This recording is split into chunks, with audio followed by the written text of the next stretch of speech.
नमस्कार दोस्तों, स्वागत है आप सभी का हमारे इस YouTube चैनल पंडिताई चाची में। तो दोस्तों, आज हम आपके लिए लेकर आए हैं सकट चौथ की 4 कथाएं एक साथ। सकट चौथ को तिलकुटा चौथ, संकटा चौथ, माघी चतुर्थी कहा जाता है।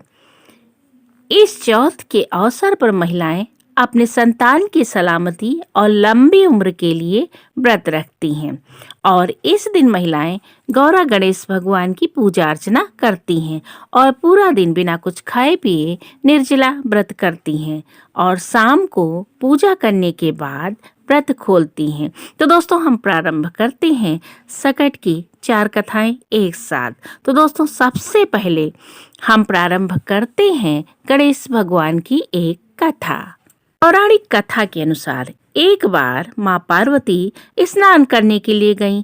अपने पुत्र गणेश जी को पहरेदार के रूप में दरवाजे पर खड़ा कर दिया और बताया कि जब तक मैं स्नान करके वापस ना आऊं तब तक किसी को अंदर प्रवेश मत करने देना। उसी समय शिव जी पार्वती जी से मिलने आते हैं। गणेश जी उन्हें दरवाजे के भीतर न जाने के लिए कहते हैं। गणेश जी के द्वारा बार बार मना करने पर शिव जी को क्रोध आ जाता है और अपना त्रिशूल गणेश जी पर चला देते हैं। इससे गणेश जी की गर्दन कटकर दूर जा गिरती है। तेज आवाज सुनकर स्नान निपटाकर माता पार्वती बाहर आती हैं तो अपने पुत्र की गर्दन कटी देखकर विलाप करने लगती हैं और शिव जी से आग्रह करती हैं कि गणेश जी को पुनः जीवित करिए। शिव जी गणेश जी भगवान के सिर की जगह हाथी के बच्चे का सिर लगाकर उसे जीवित कर देते हैं। माँ पार्वती जी के जीवन में पुनः खुशी आ जाती है और दोस्तों, तभी से महिलाएं अपने बच्चों के कल्याण के लिए सकट व्रत रखती हैं। बोलो गणेश भगवान की जय हो। दोस्तों, हम प्रारंभ करते हैं सकट चौथ की दूसरी कथा। एक अन्य पौराणिक कथा के अनुसार किसी नगर में एक कुम्हार रहता था।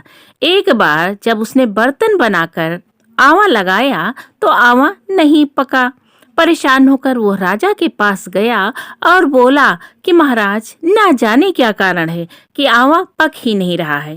राजा ने राज पंडित को बुलाकर कारण पूछा। राज पंडित ने कहा कि हर बार आवा लगाते समय एक बच्चे की बलि देने से आवा पक जाएगा। राजा का आदेश हो गया और बलि प्रारंभ हुई। जिस परिवार की बारी आती वह अपने बच्चे को बलि के लिए भेज देता। इस तरह कुछ दिनों बाद एक बुढ़िया के लड़के की बारी आई।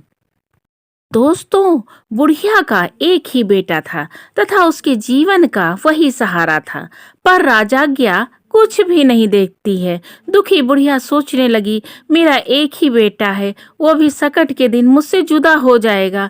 तभी उसको एक उपाय सूझा। उसने लड़के को सकट की सुपारी तथा दूब का बीड़ा देकर कहा कि बेटा, भगवान का नाम लेकर आवा में बैठ जाना, सकट माता तेरी रक्षा करेंगी।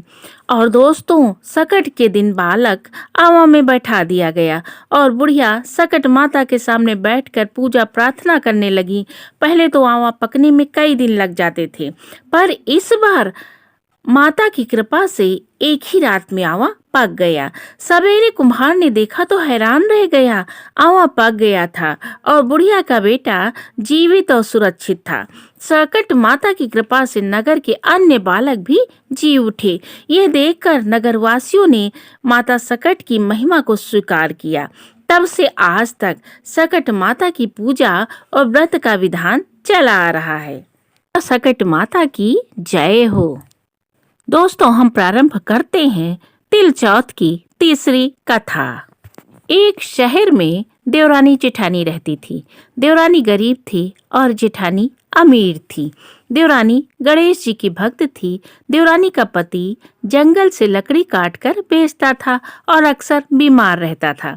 देवरानी जेठानी के घर का सारा काम करती थी और बदले में जेठानी बचा हुआ खाना, पुराने कपड़े आदि उसको दे देती थी। इसी तरह से देवरानी का परिवार चल रहा था। माघ के महीने में देवरानी ने तिल चौथ का व्रत किया। 5 रुपए का तिल व गुड़ लाकर तिलकुट्टा बनाया। पूजा करके तिल चौथ की कथा सुनी और तिलकुट्टा छीके में रख दिया और सोचा चांद उगने पर पहले तिलकुट्टा और उसके बाद कुछ खाएगी। कथा सुनकर वो जिठानी के यहाँ काम करने चली गई। खाना बनाकर जिठानी के बच्चों से खाना खाने को कहा तो बच्चे बोले माँ ने व्रत किया है और माँ भूखी है, जब माँ खाना खाएगी तब हम खाना खाएंगे। जेठ जी को खाना खाने को कहा तो जेठ जी बोले मैं अकेला नहीं खाऊंगा, जब चांद निकलेगा सब खाएंगे तभी मैं भी खाऊंगा। देवरानी ने कहा मुझे तो घर जाना है, इसलिए मुझे खाना दे दो। जिठानी ने कहा आज तो किसी ने अभी तक खाया नहीं तो तुझे खाना कैसे दे दूं, तुम सुबह आकर बचा हुआ खाना ले जाना। देवरानी बहुत उदास हुई और उदास मन से अपने घर चली आई। देवरानी के घर पर पति और बच्चे सब आस लगाए बैठे थे कि आज तो त्योहार है, इसलिए कुछ पकवान आदि खाने को मिलेगा। परंतु जब बच्चों को पता चला कि आज तो रोटी भी नहीं मिलेगी तो बच्चे रोने लगे।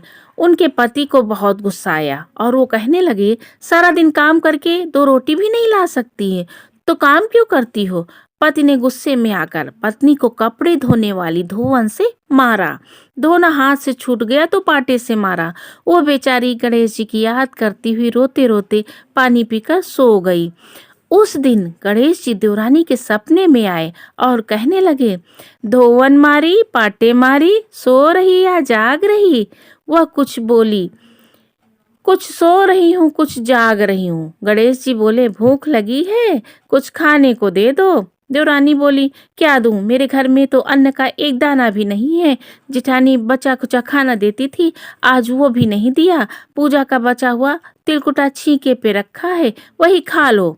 गणेश जी ने तिलकुटा खाया और उसके बाद कहने लगे धोवन मारी पाटे मारी, निमटाई लगी है कहाँ निपटे। वो बोली ये पूरा घर पड़ा है, जहाँ चाहो वहाँ निपट लो। फिर गणेश जी बोले अब कहाँ पोंछूं।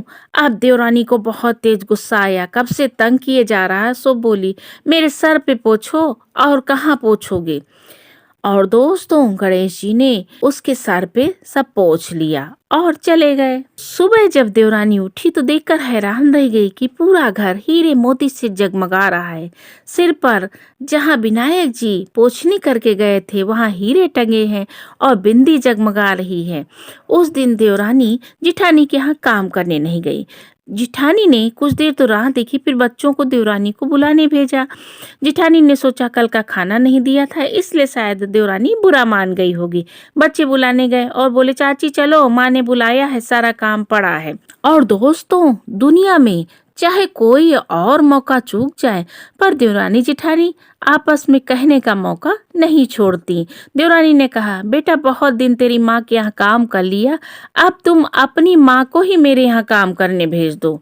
बच्चों ने माँ को जाकर बताया कि चाची का तो पूरा घर हीरे मोतियों से जगमगा रहा है। जेठानी दौड़ती हुई देवरानी के पास आई और पूछा ये सब कैसे हुआ। देवरानी ने उसके साथ जो भी हुआ था सब कह डाला। घर लौटकर जिठानी ने कुछ सोचा और अपने पति के पास गई और कहने लगी मुझे धोने वाले पाटे से मारो। उसका पति बोला भली मानस, मैंने तो कभी तुम्हारे ऊपर हाथ भी नहीं उठाया, मैं तुम्हें धोने वाले पाटे से कैसे मार सकता हूँ। वो नहीं मानी, वो जिद करने लगा। मजबूरन पति को उसे मारना ही पड़ा। मार खाने के बाद उसने ढेर सारा घी डालकर चूरमा बनाया और छीके पर रखकर सो गई। रात को फिर विनायक भगवान उसके सपने में आए और कहने लगे भूख लगी है, क्या खाऊं। जिठानी ने कहा हे गणेश महाराज, मेरी देवरानी के यहाँ तो आपने सूखा चुटकी भर तिलकुट्टा खाया था, मैंने तो झड़ते घी का चूरमा बनाकर अपने छीके में रखा है, फल वो मेवे भी रखे हैं, जो चाहे खा लो। गणेश जी बोले अच्छा अब खा लिया, अब निपटे कहाँ। जिठानी बोली हमारे उनके यहाँ तो टूटी फूटी झोपड़ी थी, मेरे यहाँ तो कंचन का महल है, जहाँ चाहो निपटो। फिर गणेश जी ने कहा कि अब पोंछू कहाँ। जिठानी बोली मेरे ललाट पर बड़ी सी बिंदी लगाकर पोंछ लो। धन की भूखी जिठानी सुबह जब उठी सोचा घर हीरे जवाहरात से भर चुका होगा, पर देखा तो पूरे घर में गंदगी फैली हुई थी, तेज बदबू आ रही थी, उनके सर पर बहुत सी गंदगी लगी हुई थी। उसने कहा हे गणेश भगवान, ये आपने क्या किया, मुझसे रूठे और देवरानी पर टूटे।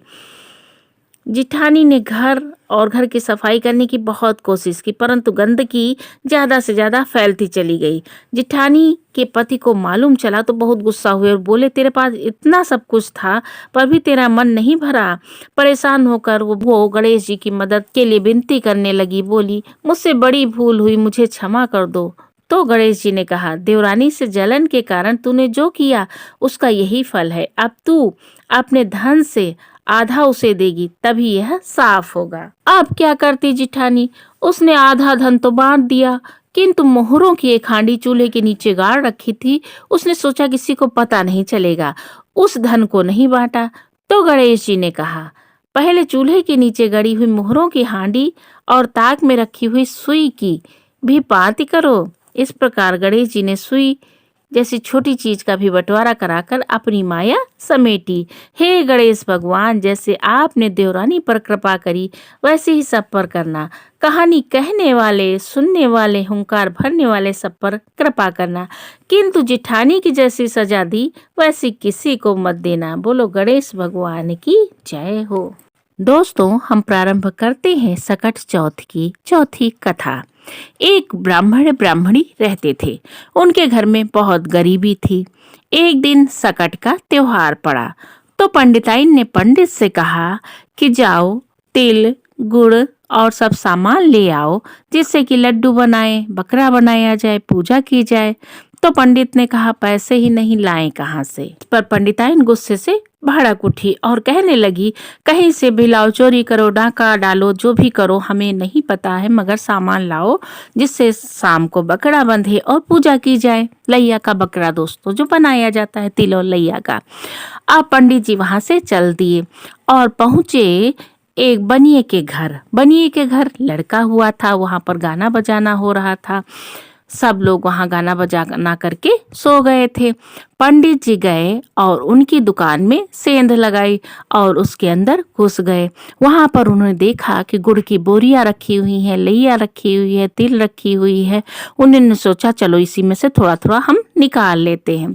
और दोस्तों, जब पंडित जी उसको निकालने लगे, मन बनाने लगे, तो उन्होंने सोचा कि कैसे छुए हम। तिल छुओ तो पाप, गुड़ छुओ तो पाप, ना छुओ तो पाप।